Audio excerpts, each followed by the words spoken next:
रात के 2 बज रहे थे।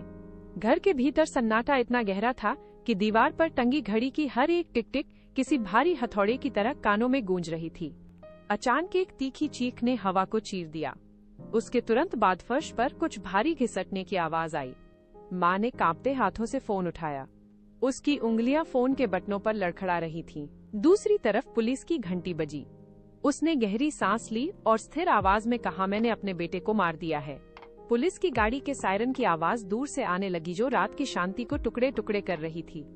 माँ रसोई के फर्श पर स्थिर बैठी रही। उसके हाथ लाल रंग से भीगे हुए थे। उसने फोन नीचे रखा और सामने की खाली दीवार को घूरने लगी। सायरन की आवाज अब घर के ठीक बाहर आकर रुक गई थी। दरवाजे पर भारी दस्तक हुई। वो हिली नहीं। उसने बस अपनी मुट्ठियां भींची और आने वाले कदमों की आहट को सुनने लगी। पुलिस घर के भीतर दाखिल हुई। रसोई में बैठी माँ के हाथ खून से सने थे, लेकिन उसकी आंखों में कोई पछतावा नहीं था। मीडिया ने इसे एक सन की माँ का पागलपन करार दिया, लेकिन पड़ोसियों की गवाही ने कहानी को पूरी तरह बदल दिया। एक पड़ोसी ने बताया कि पिछले 6 महीनों से बच्चा घर के कोनों में घंटों तक स्थिर खड़ा रहता था। वो दीवार की ओर मुंह करके खड़ा होता और घंटों तक एक ही जगह पर जमा रहता। दूसरा पड़ोसी बोला कि बच्चा अक्सर आईने के सामने बैठकर खुद से बातें करता था। उसकी फुसफुसाहट में एक अजीब सी गूंज थी, जैसे कोई 2 लोग एक साथ बोल रहे हों। वो बार बार एक ही वाक्य दोहराता था, मैं असली नहीं हूँ। माँ ने इसे बचपन का वहम मानकर नजरअंदाज कर दिया था, लेकिन पड़ोसियों ने उसे कई बार घर की खिड़कियों से बाहर झांकते हुए देखा था। वो बिना पलक झपकाए घंटों तक सड़क को देखता रहता था। उसकी हरकतें किसी बच्चे की नहीं, बल्कि किसी ऐसे व्यक्ति की थी जो अपनी ही जगह तलाश रहा हो। घर की हवा में अब एक भारीपन था। माँ ने उस रात बच्चे के कमरे का दरवाजा धीरे से धकेला।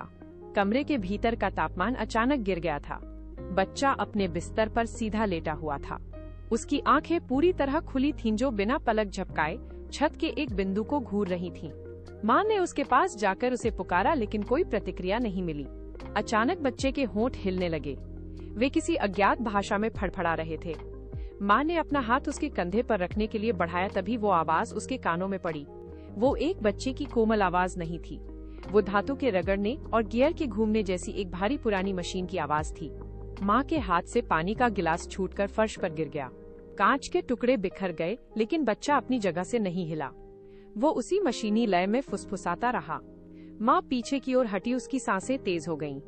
वो अब उसका बेटा नहीं था, बल्कि कुछ और था जो उसकी त्वचा के भीतर छिपा था। कमरे में सन्नाटा फिर से छा गया। अस्पताल की लैब में सन्नाटा पसरा था। डॉक्टर ने पोस्टमार्टम रिपोर्ट की फाइल मेज पर पटकी। उसके हाथ कांप रहे थे। रिपोर्ट के पन्नों पर लिखे शब्द किसी को भी हिला देने के लिए काफी थे। डीएनए परीक्षण के नतीजे आ चुके थे। रिपोर्ट साफ कह रही थी कि उस बच्चे का डीएनए माँ के डीएनए से 1% भी मेल नहीं खाता था। अस्पताल के रिकॉर्ड में वो बच्चा माँ का ही बेटा दर्ज था। जन्म प्रमाण पत्र अस्पताल की फाइलें से कुछ कानूनी रूप से सही था, लेकिन जैविक सत्य कुछ और ही कह रहा था। डॉक्टर ने रिपोर्ट को दोबारा पढ़ा। उसने माइक्रोस्कोप के नीचे रखे नमूनों को फिर से जांचा। ये खबर जंगल की आग की तरह अस्पताल में फैल गई। स्टाफ के बीच हड़कंप मच गया।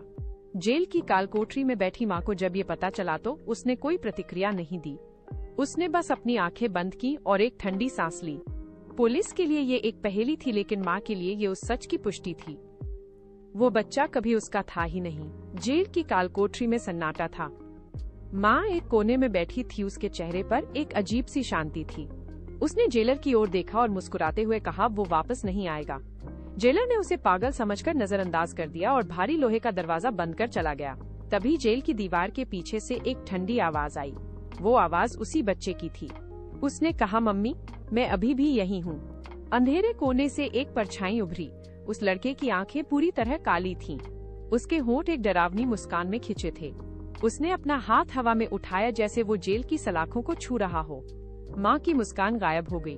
उसने अपनी आंखें कसकर बंद कर लीं, लेकिन वो आवाज अब भी उसके कानों में गूंज रही थी। वो लड़का वहीं खड़ा था और रात का अंधेरा उसे निगलने के लिए तैयार था।